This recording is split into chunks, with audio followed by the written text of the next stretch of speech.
नमस्कार प्यारे मित्रों, आप लोग कैसे हैं। उम्मीद करता हूं कि आप लोग अच्छे होंगे और आज अच्छे से होली मना रहे होंगे। जी हाँ, लेकिन दोस्तों इस होली मनाने के साथ साथ हम अपनी पढ़ाई को भी जारी रखें। जी हाँ, आप होली मनाइए, लेकिन शाम को चाहे 1 ही घंटा जो है बुक को ज़रूर देखिएगा। और दोस्तों इसीलिए मैंने इन बातों को ध्यान में रखते हुए आज भी अपनी छुट्टी ना करते हुए आप लोगों के एग्ज़ाम को मैंने बहुत ही महत्व दिया है। क्योंकि देखिए, एग्ज़ाम सबसे पहले है, पहला आपका एग्ज़ाम निकल जाएगा। होली तो हर वर्ष आएगी, लेकिन दोस्तों एग्ज़ाम को क्रैक करने के लिए आपको भरपूर मेहनत करने की ज़रूरत है। तो चलिए दोस्तों, आज आपको पढ़ाते हैं, किधर लेकर पढ़ाते हैं कि दोस्तों जैसा कि आप सामने से दिख रहा होगा, वन्य जीव संरक्षण परियोजना। जी हाँ, वन्य जीव संरक्षण परियोजना क्या है और दोस्तों इस परियोजना के तहत कौन कौन से जीवों को संरक्षण प्रदान किया गया है, उन सारी टॉपिक्सों को एक एक करके देखने का प्रयास करेंगे। जैसे कि आता है कि हाथी परियोजना कब आई और कहां से प्रारंभ किया गया है, गिरसिंह परियोजना की शुरुआत कहां पर हुई है, गिद्ध संरक्षण परियोजना की शुरुआत कहां पर किया गया है, कछुआ संरक्षण की परियोजना की शुरुआत कहां से किया गया है।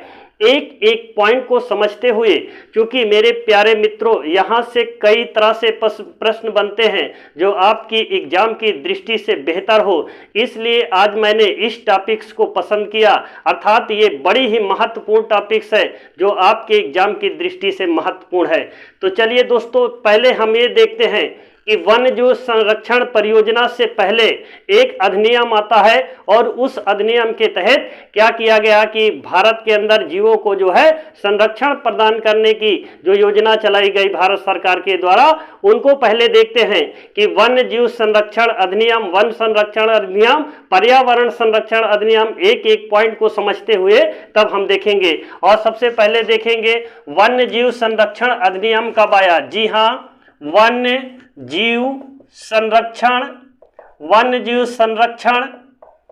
अधिनियम, जी हाँ, वन्य जीव संरक्षण अधिनियम भारत के अंदर कब आया। यहां से कई बार प्रश्न पूछे जा चुके हैं और मेरे प्यारे मित्रों इस टॉपिक्स को बड़ा ही महत्वपूर्ण मैंने समझा है और आप लोग इसको देखिएगा। छोटा सा वीडियो होगा लेकिन आपके एग्जाम की दृष्टि से क्रांति की तरह कार्य करेगा। तो दोस्तों अगर आपसे पूछा जाता है वन्य जीव संरक्षण अधिनियम कब आया, तो 1972 में। जी हाँ, वन्य जीव संरक्षण अधिनियम। जी हाँ, अधिनियम का मतलब जब कोई कानून बनता है तो उसको अधिनियम बोलते हैं, एक्ट जिसको बोलते हैं। और दोस्तों वन्य जीव संरक्षण अधिनियम कब आया, 1972 में आया है दोस्तों। और इसमें क्या पूछा जाता है दोस्तों कि पर्यावरण संरक्षण अधिनियम। जी हाँ, पर्यावरण संरक्षण अधिनियम। जी हाँ, पर्यावरण संरक्षण अधिनियम कब आया, तो 1986 ईस्वी में। जी हाँ, पर्यावरण संरक्षण अधिनियम कब आया, 1986 ईस्वी में आया है। और दोस्तों यहाँ से एक प्रश्न और बनता है, वन संरक्षण अधिनियम कब आया भारत के अंदर। आप लोग देखेंगे तो ये जो 3 प्रश्न आपको सामने से दिख रहा है ये बहुत ही महत्वपूर्ण है। और इसके बाद तब हम चलेंगे भारत के अंदर गिरसिंह परियोजना, ये सब जानने का प्रयास करेंगे। उससे पहले हम देखेंगे कि ये अधिनियम कब भारत के अंदर पारित हुए हैं। तो अगर वन्य जीव संरक्षण तो 1972 में, पर्यावरण संरक्षण अधिनियम 1986 में, वन संरक्षण अधिनियम, जी हाँ, वन संरक्षण अधिनियम, जी हाँ, वन संरक्षण अधिनियम कब आया, तो मेरे प्यारे बंधुओं वन संरक्षण अधिनियम 1980 में आया। जी हाँ, कब आया, 1980 ईस्वी में। वन संरक्षण, वन का मतलब वन की देखभाल करने के लिए, और वन्य जीव में क्या आएगा, वन भी आएगा, और जीवों के लिए जो संरक्षण प्रदान किया गया है उसके बारे में ये प्रावधान करता है ये अधिनियम। तो दोस्तों आप चलिएगा क्या देखते हैं कि भारत के अंदर कछुआ परियोजना, बाघ परियोजना, ये सब कब आई। यहाँ से कई बार प्रश्न पूछा जा चुका है और भविष्य में भी यहाँ से प्रश्न जरूर पूछे जाएंगे दोस्तों। इन सारी बातों को मैंने ध्यान में रखते हुए इन सब प्रश्नों का जो लाने का संग्रह आपके सामने लाया हूँ, आप उसको देखिएगा। और पूछेगा क्या, बाघ परियोजना। जी हाँ, बाघ परियोजना कब आई। जी हाँ, बाघ परियोजना की शुरुआत कब किया गया है। तो दोस्तों यदि बाघ परियोजना की बात करेंगे तो 1973 ईस्वी में। जी हाँ, बाघ परियोजना 1973 ईस्वी में इसकी शुरुआत किया गया है। और दोस्तों ये पूछता है भारत के अंदर टाइगर स्टेट किसे कहा जाता है। जी हाँ, भारत के अंदर टाइगर स्टेट किसको कहा जाता है, तो मेरे प्यारे बंधुओं मध्य प्रदेश को। जी हाँ, मध्य प्रदेश को क्या कहा जाता है, टाइगर स्टेट कहते हैं। मध्य प्रदेश को कहा जाता है टाइगर स्टेट। और ये पूछता है दोस्तों कि भारत में सर्वाधिक बाघों की संख्या। जी हाँ, भारत में सर्वाधिक बाघों की संख्या कहां पर है, तो मध्य प्रदेश में। जी हाँ, कहां पर है, मध्य प्रदेश में। इसलिए इसको क्या बोलते हैं, याद रखना, बाघ प्रदेश बोलते हैं या टाइगर स्टेट कहा जाता है। और दोस्तों भारत के टाइगर मैन ऑफ इंडिया किसको कहा जाता है। जी हाँ, भारत का tiger man of India Kailash Sankhla को कहते हैं। इस पॉइंट को देखिएगा, टाइगर मैन। जी हाँ, टाइगर मैन किसे कहा जाता है, तो मेरे प्यारे बंधुओं टाइगर मैन कहा जाता है कैलाश सांखला को। कैलाश सांखला को कहा जाता है। इन पॉइंट को आप देखिएगा दोस्तों, कैलाश सांखला को भारत का टाइगर मैन ऑफ इंडिया कहा जाता है। और भारत में सबसे ज्यादा टाइगर कहाँ है, याद रखना मध्य प्रदेश में, इसलिए उसको क्या बोलते हैं, टाइगर प्रदेश कहा जाता है। और दोस्तों ये देखेंगे कि वर्तमान में भारत में बाघों की संख्या कितनी है। जी हाँ, वर्तमान में बाघों की संख्या कितनी है, तो मेरे प्यारे बंधुओं वर्तमान में 2967 बाघ भारत के अंदर हैं। जी हाँ, बाघों की संख्या कितनी है, 2967। जी हाँ, 2967 बाघ इस समय भारत के अंदर मौजूद हैं। और दोस्तों बाघों की संख्या की घटती हुई संख्या को देखकर, जी बाघों की घटती हुई संख्या को देख करके भारत सरकार ने क्या कर दिया, बाघ संरक्षण परियोजना की शुरुआत कर दिया। और कब किया दोस्तों, 1973 में। इस पॉइंट को आप नोट करिएगा, कई बार यहां से प्रश्न आ चुके हैं। और इसके बाद देखेंगे दोस्तों हाथी परियोजना। जी हाँ, हाथी परियोजना भारत के अंदर कब आई। जी हाँ, हाथी परियोजना। जी हाँ, हाथी परियोजना भारत में इसकी शुरुआत कब किया गया है, तो मेरे प्यारे बंधुओं ध्यान रखना, हाथी परियोजना की जो शुरुआत हुई है 17 दिसंबर। जी हाँ, 17 दिसंबर 1992 ईस्वी को। जी हाँ, 17 दिसंबर 1992 ईस्वी को। और कहां से परियोजना की शुरुआत किया गया, इस पॉइंट को आप ध्यान में रखिएगा। हाथी परियोजना की शुरुआत, जी हाँ, हाथी परियोजना की शुरुआत किया गया है झारखंड के। जी हाँ, झारखंड के सिंह भूमि से। जी हाँ, झारखंड के सिंह भूमि से किसकी शुरुआत किया गया है, हाथी परियोजना की शुरुआत किया गया है। और किस सन में, 1992 ईस्वी में शुरुआत झारखंड के सिंह भूमि से किया गया है। इन सारे पॉइंट को आप देखते जाइएगा। और दोस्तों देखने के बाद यदि आपको ऐसा सेशन पसंद आता है तो दोस्तों जो अभी हमारे चैनल से नहीं जुड़े हुए हैं वो चैनल से जुड़ जाएं, लाइक एंड सब्सक्राइब कीजिएगा। और दोस्तों अब चलते हैं इसके आगे, क्या देखते हैं कि भारत के अंदर गिर सिंह परियोजना। जी हाँ, गिर सिंह परियोजना की शुरुआत, गिर सिंह का मतलब क्या है दोस्तों, गिर माने गुजरात, गुजरात में सिंह परियोजना की शुरुआत कब किया गया है, तो दोस्तों गिर सिंह परियोजना। जी हाँ, कब आई, 1972 ईस्वी में। गिर सिंह परियोजना की शुरुआत कब किया गया है, 1972 ईस्वी में। और कहां से किया गया है मेरे प्यारे दोस्तों, तो गिरी माने कहां है, गिर गुजरात में है। जी हाँ, तो गिर सिंह परियोजना की शुरुआत कहां से किया गया है, गुजरात से किया गया है। कब किया गया है, 1972 ईस्वी में। और दोस्तों आपको बता दें, यहां से यह प्रश्न पूछा जाता है कि एशियाई शेरों का घर किसे कहा जाता है। जी हां, आप सही सुन रहे हैं कि एशियाई शेरों का घर किसे कहा जाता है, तो गुजरात के गिरी वन को कहा जाता है।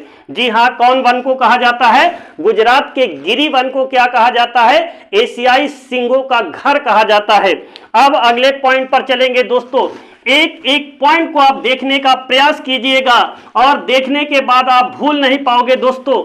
आप केवल देखने का प्रयास कीजिए कि कैसे कैसे मैं आपको बताने का प्रयास कर रहा हूं। आप 1 से 2 बार देख लिए 10 मिनट का वीडियो तो यहां से बनने वाले प्रश्नों की खोपड़ी में आग लगा दोगे। तो दोस्तों चलिए देखते हैं अब क्या है, कस्तूरी मृग परियोजना, जी हाँ, कस्तूरी मृग परियोजना की शुरुआत कब किया गया है? कस्तूरी, जी हाँ, जिन मृग में कस्तूरी पाई जाती है उनको बचाने के लिए, उनके संरक्षण के लिए भारत सरकार ने इस परियोजना की शुरुआत कब किया है? तो दोस्तों कस्तूरी मृग परियोजना की शुरुआत 1970 ईस्वी में, जी हाँ, 1970 ईस्वी में कहां से किया गया है? जी हाँ, कस्तूरी मृग परियोजना की शुरुआत 1970 ईस्वी में कहां से? केदारनाथ, जी हाँ, केदारनाथ अभ्यारण्य, जी हाँ, केदारनाथ अभ्यारण्य से इसकी शुरुआत किया गया है।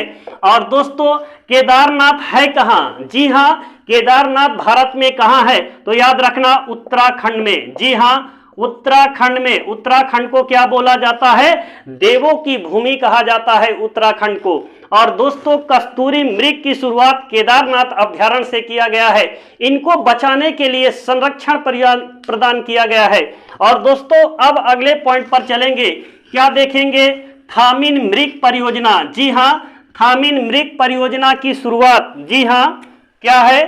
थामिन मृग परियोजना, जी हाँ, ये कैसा थामिन मृग है?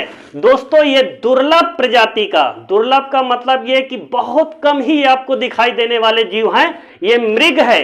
और दोस्तों थामिन मृग परियोजना भारत के अंदर कब आई है? इस पॉइंट को ध्यान में रखिएगा। थामिन मृग भारत में किस राज्य में पाए जाते हैं? इन सारे पॉइंटों को आप एक एक देखने का प्रयास करेंगे और उम्मीद करता हूं कि इस को देखने के बाद अगर संरक्षण से आएगा तो आप उन सारे प्रश्नों को कर पाएंगे।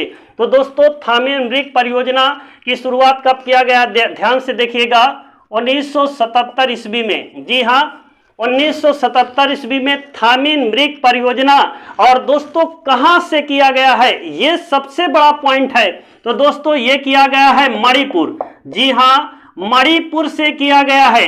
और दोस्तों आपको बताते चले, पूर्वोत्तर भारत की मीठे पानी की सबसे बड़ी झील, जो उसको हम बोलते हैं लोकटक झील, कहाँ है? मणिपुर में। मणिपुर में ही पूर्वोत्तर भारत की मीठे पानी की सबसे बड़ी झील है, वो कहाँ है? मणिपुर में है। और यहीं पर थामिन मृग परियोजना की शुरुआत 1977 में किया गया है। दोस्तों अब अगले पॉइंट पर चलेंगे, कौन कौन सा ऐसा पॉइंट है जहां से प्रश्न बनने की प्रबल संभावना है? दोस्तों मैं नहीं बोलता, ये 10 वर्षों का एक्सपीरियंस मेरा आपके बीच में बोल रहा है। और आप देखिएगा यहां से बनने वाले प्रश्नों को आप पूरी तरह कर पाएंगे। आप चलेंगे दोस्तों, क्या चलेंगे? कछुआ, जी हाँ, कछुआ संरक्षण, जी हाँ, कछुआ संरक्षण परियोजना, जी हाँ, कछुआ संरक्षण परियोजना की शुरुआत कब किया गया है? इस पॉइंट को देखिएगा, यहां से बहुत ही निराले प्रश्न बनते हैं। कछुआ संरक्षण परियोजना की शुरुआत 1975 ईस्वी में, जी हां, कब? 1975 ईस्वी में किया गया है। और किस अभ्यारण्य से किया गया है? यहां से ये पॉइंट है। तो अभ्यारण्य का नाम क्या है? भीतरकणिका, जी हां, भीतरकणिका अभ्यारण्य। भीतरकणिका अभ्यारण्य दोस्तों है कहां? तो याद रखना भीतरकणिका अभ्यारण्य कहां है? उड़ीसा में। कहां है? उड़ीसा में किया गया है। भीतरकणिका अभ्यारण्य से कछुआ संरक्षण परियोजना की शुरुआत किया गया है। और कब किया गया है मित्रों? तो याद रखना 1975 ईस्वी में। भीतरकणिका बहुत प्रसिद्ध अभ्यारण्य है, मगरमच्छ और घड़ियाल के लिए ये सबसे प्रसिद्ध है। कछुआ ये सब संरक्षण की तैयारी, ये सब जो है इनको संरक्षण प्रदान किया जाता है वहां पर। अब अगले पॉइंट पर क्या देखते हैं दोस्तों? गैंडा परियोजना, जी हाँ, कौन सी परियोजना है? गैंडा परियोजना की शुरुआत, जी हाँ, गैंडा परियोजना, जी हाँ, गैंडा परियोजना की शुरुआत कब किया गया है? 1987 ईस्वी में। जी हाँ, गैंडा संरक्षण परियोजना है। यहाँ पे सारी जितनी भी परियोजना चल रही है मेरे प्यारे मित्रों, ये सभी संरक्षण परियोजना। संरक्षण क्या? जीवों को संरक्षण देना, बचाने का कार्य, इनमें बढ़ोतरी करने का कार्य किया जाता है। तो दोस्तों गैंडा परियोजना की शुरुआत कब किया गया है? 1987 ईस्वी में। कहां से? मानस अभ्यारण्य। जी हां, कौन सा अभ्यारण्य है? मानस अभ्यारण्य से किया गया है। और मानस अभ्यारण्य मेरे प्यारे बंधुओं कहां है भारत के अंदर? तो याद रखना असम में है। जी हां, कहां पर है? असम में है मानस अभ्यारण्य। और गैंडा परियोजना की शुरुआत 1987 ईस्वी में मानस अभ्यारण्य से किया गया है। मानस अभ्यारण्य कहां है? असम में। और यहां पर आप जानते हैं कि एक सींग गैंडे के लिए प्रसिद्ध जो अभ्यारण्य है वो कौन सा है? मानस काजीरंगा, सॉरी क्या है? काजीरंगा अभ्यारण्य। काजीरंगा कहां है? ये भी काजीरंगा असम में है। लेकिन अगर गैंडा परियोजना की बात करेंगे तो ये मानस अभ्यारण्य भी कहां है? असम में है। और दोस्तों अब चलेंगे, क्या चलेंगे, थोड़ा इसमें एक पॉइंट और समझिएगा, क्योंकि यहां से अगर प्रश्न बनेगा तो आप उसको पूरा करते हुए आगे जाएंगे। अब क्या बताएंगे दोस्तों कि विश्व में विलुप्त जीव जंतुओं की सूची, जैसे कि मैंने संरक्षण बताया, अगर इनको संरक्षण क्यों दिया जाता है कि इन जीवों में विलुप्त होते जा रहे हैं, अर्थात इनकी संख्या में दिन पर दिन कमी होती चली जा रही है। और दोस्तों जो जीव जंतु विलुप्त हो रहे हैं उनकी सूची कौन तैयार करता है, उस पॉइंट पर बात करेंगे। तो दोस्तों एक संस्था है IUCN। जी हां, विश्व में यह संस्था है। और यह संस्था क्या करती है? पूरे विश्व में विलुप्त जीव जंतुओं और पौधों की सूची तैयार करती है, अर्थात पूरे विश्व में यह नक्शा तैयार करती है और यह बताती है कि कौन सा पक्षी, कौन सा जीव जो है संकटग्रस्त है और कौन में सुधार हो रहा है। ये सारे पॉइंट को एक एक करके ये बताने का कार्य करती है। तो दोस्तों इसका पूरा नाम क्या है? International union. जी हां, इसका पूरा नाम है इंटरनेशनल यूनियन। जी हां, union, international union for conservation of nature. जी हां, कंजर्वेशन ऑफ नेचर। दोस्तों ये क्या करता है? विलुप्त जीव जंतुओं की सूची, जैसा कि मैंने संरक्षण बताया, तो संरक्षण देने के बाद भी जो जीव नहीं बचते हैं या जिनमें सुधार होता है उनकी ये सूची तैयार करता है। और सूची तैयार करने के बाद बात क्या करता है? पूरे विश्व में घोषित करता है। और दोस्तों अब क्या करेंगे ये देखेंगे, IUCN का मुख्यालय कहां है। जी हां, इसकी स्थापना और इसका मुख्यालय देखेंगे। तो दोस्तों IUCN की जो स्थापना हुई है 1948 ईस्वी में। जी हां, 1948 ईस्वी में। और इसका मुख्यालय कहां है? जी हां, तो दोस्तों IUCN की स्थापना 1948 ईस्वी में किया गया है और इसका जो मुख्यालय है स्विट्जरलैंड। जी हां, कहां है? स्विट्जरलैंड। जी हां, इसका मुख्यालय कहां है? स्विट्जरलैंड।